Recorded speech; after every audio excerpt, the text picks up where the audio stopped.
What is the worst weapon in Ultrakill? This is a question that hasn't really been answered recently, and since the recent patches have buffed a lot of the bad weapons, I figured it would be cool for me to make a video on this topic. Also, because I haven't seen anyone talk about the weapon that I actually believe is the worst, I do want to preface, I don't believe that any weapon in this game is bad. Hell, I would say every weapon in the game, including alternates, is evenly balanced. It's kinda crazy that in a game where you can have 15 weapons equipped at once, I'm actually using all 15 of those weapons. Also, I'm not going to mention a single rocket launcher or rail cannon, because they don't have alternates, so you still use them. I mean, all of them are good anyways. Except for you. You're kinda mid. I made a whole video about that if you want to watch it. Anyways, let's get started. First weapon on the list, the Slab Marksman. This weapon used to be bad, a while ago, but it's kind of become the meme bad weapon, despite the fact that it's really, really good. And because I use this weapon over the default, I'd like to talk about it for a bit. The main reason I love this weapon is the simple fact of 5.25 damage per coin. That's pretty much the same as a charged slab piercer shot. One coin is able to one-shot almost every fodder enemy, including radiants. Very useful for cleaning up arenas. Of course, the main downside of the slab is if you miss the split shot, it's a pretty lengthy cooldown and not much damage. But that just makes the weapon more skillful. Yes, the default is great at hitting multiple targets for decent damage, but I like spin. Anyways, second weapon, the Jumpstart Saw Blade Launcher. Or just Jumpsaw. This weapon is probably the one I see brought up most commonly when talking about the worst weapon topic. And as someone who also literally uses this weapon, false! Wrong! I'd say it might even be better, or at least evenly matched with the Nailgun variant. Y'all just don't know how to use it. The Jumpsaw is very good at causing a conduction pop fast, and is much more valuable on higher health enemies, because the conduction pop deals 10 damage to the enemy attached, and each saw that hits the enemy lowers the timer by half a second and adds the 0.5 extra damage after the pop. Just by using the Jumpsaw, you can easily hit around 15 damage in about 2.5 seconds. The problem is, by just using the Jumpsaw, there will be no nails in the enemy, meaning the conduction won't chain to other enemies. But that can easily be fixed by using another nailgun variant, most notably, the Overheat, being the fastest way to output nails onto an enemy. Using this simple conduction combo, you can create conduction pops faster and more powerful than the Jumpstart Nailgun. Oh, but you can just use another saw blade launcher to cause the same effect. And yes, that's true, but typically that other variant is the Silver Saw one, and that one has limited ammo. And in my opinion, I'd rather use those for saw traps. Honestly, building a nailgun build around conduction and saw traps is very fun.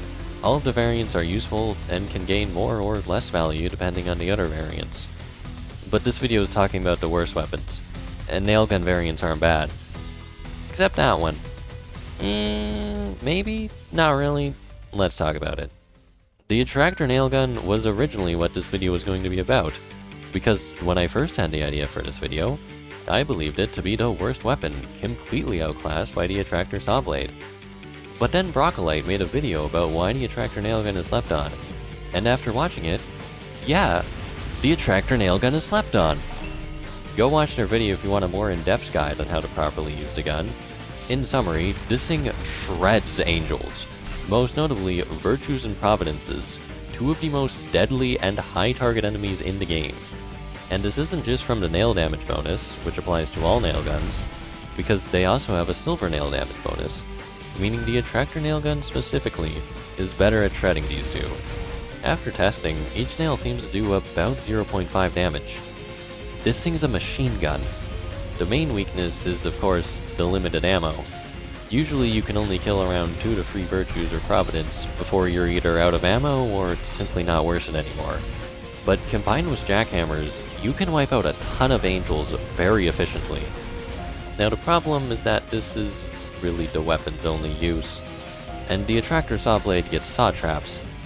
Honestly, I'd still say the saw blade and nailgun are evenly balanced, saw traps do tend to do a lot better in campaign, but in Cybergrind, where saw traps are kinda useless, I feel like the nail gun is better.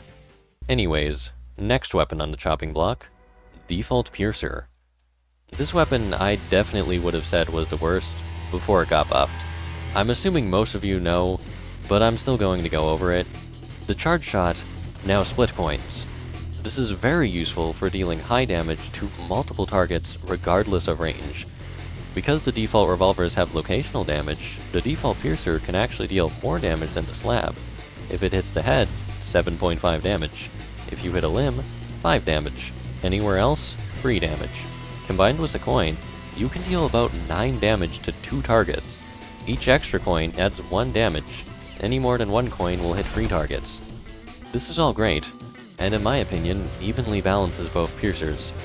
I'd still prefer the slab, because 5 damage guaranteed in less than a second is super nice, and the slab combined with coins can deal about 25 damage to a single target. Also, I just think the default revolvers are so dinky. They don't feel powerful. That's half the reason why I run all slab. Alright, next weapon. The Pumpcharge Shotgun. This video has kind of been about why bad weapons aren't actually bad. This, and what I believe the worst weapon in the game, are the exceptions. The Pumpcharge Shotgun is like 90% outclassed by the jackhammer, is what I originally said. I actually rewrote this entire section, because when I was recording clips for this video, I played the Cybergrind with every weapon mentioned in this video. Here are the results. This is obviously not a very good metric, because most of these are just from bad plays, not the actual weapons. Except for the one you may notice is missing. Pumpcharge Shotgun. Yeah, Wave 67 is really good for me. My PB is 70 free. And it's not like I was just playing well and not even using the shotgun. No, this thing actually saved my life multiple times, in ways that I feel like the jackhammer wouldn't have. Now, that isn't to say that I think it's better. I still personally believe jackhammer is better, but they're a lot closer than I originally thought. Let's compare.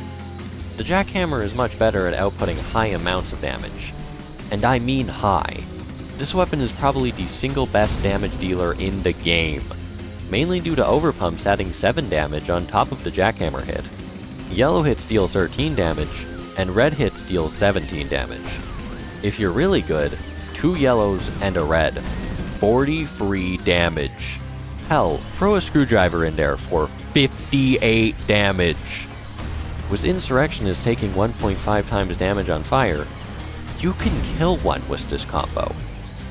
Sure, it's a lot of time required to do, but you can still dodge and move around during it.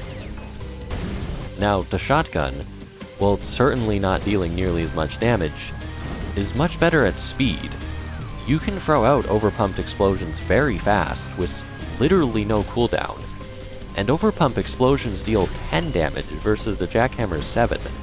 Very useful for crowd control, and is great at dealing with aerial targets. Most notably, I found it very effective against mind flares and powers. I also tended to use double pumps for an alternative to yellow hits, because they do the same damage, and you can add a projectile boost for an extra 3.5 damage. The main downside is the spread is absolutely horrid. That's the one buff I think this weapon needs. Make the spread better. Anyways, that's the summary of my experience using this weapon, and honestly, I might end up using it over the jackhammer. I feel like it meshes really well with my playstyle. Like, it's pretty good when the weapon that you thought was bad and you didn't think you were going to use ends up staling because you're using it so much. Oh, and I actually think it's more 60-40% rather than 90% like Past Unenlightened we said earlier. Alright, the final weapon.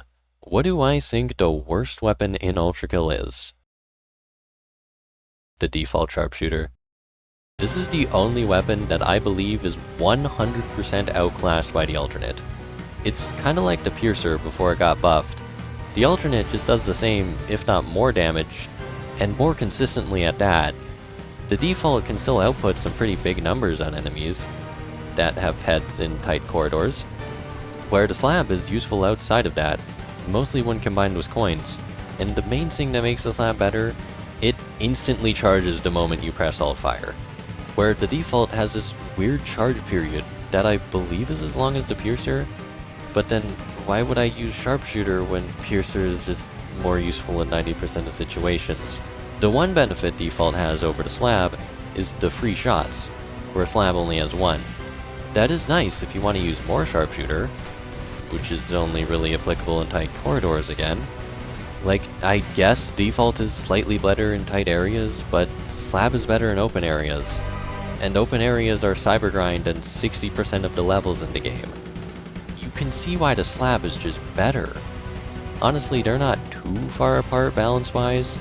I just wish Default had more of an identity compared to Slab. They're pretty much the exact same weapon with minor stat differences. Like, what if you could duplicate the Default bullets? Maybe with split coining. Just let me throw ricocheting projectiles absolutely everywhere. But then Default would be better, so buff Slab damage, I guess? I don't know, I don't make the game. I'm sure the devs would be able to think of something. Anyways, that's what I believe to be the quote-unquote worst weapons. Except these four aren't even close to bad, and evenly balanced with their alternates, and these two are in desperate need of buffs. If you want to see me talk about more topics like this, be sure to like and subscribe. And that's the end of the video, y'all. See you later. Bye!